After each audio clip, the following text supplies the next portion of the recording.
instrument that scientists use to help with their jobs and their research.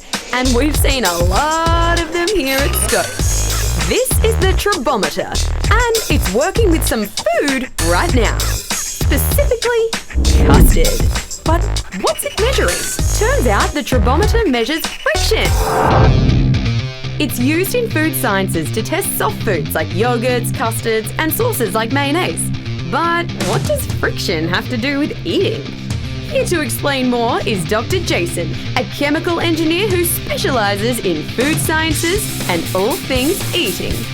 So we really want to understand that in your mouth you've got friction occurring between tongue and palate and also the food particles. So we've had to adapt the tribometer to try to understand what friction occurs in the mouth, and we can look at the friction associated with things like saliva and also how our foods interact with saliva and the behaviour of our different foods as you shear them in a thin film that's in your tribology setup. So an example would be something like a mayonnaise. If you put a full-fat mayonnaise in the tribometer, what you often get is a response that's associated with the oil.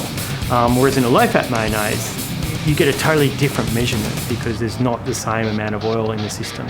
So you use this technique to try to look at strategies to get the same response as a full-fat equivalent, but with no fat. Dr. Jason works with food companies to try to better understand foods and how we experience them. But what if you want to test a harder food, like, say, a potato chip?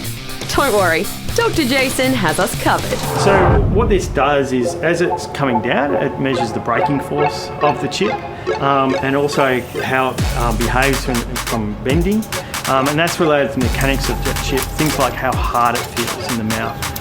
And we can actually try relating those properties, the force to break and its hardness, to things like crunchiness, crispiness, and when you're starting to chew that food down. And what would chewing be without saliva? Saliva is super important when it comes to eating, mainly for the lubrication or wetness it provides.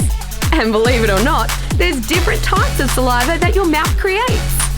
In saliva, there's different regions in your mouth that produce different types of saliva. So when you're chewing foods, saliva comes from in the cheeks, and it's called parotid saliva. And it churns out lots of saliva, but it's really watery and thin. It's still quite lubricated, but it's actually very watery saliva. But there's also another saliva, which is more around the tongue area. That when you're drinking acidic beverages that give you sourness, for example, it stimulates saliva that's really elastic. And this is the really stretchy saliva you may have experienced. Who knew there could be so much science behind the supposedly simple act of eating? Just imagine how much science is behind food coming out the other end.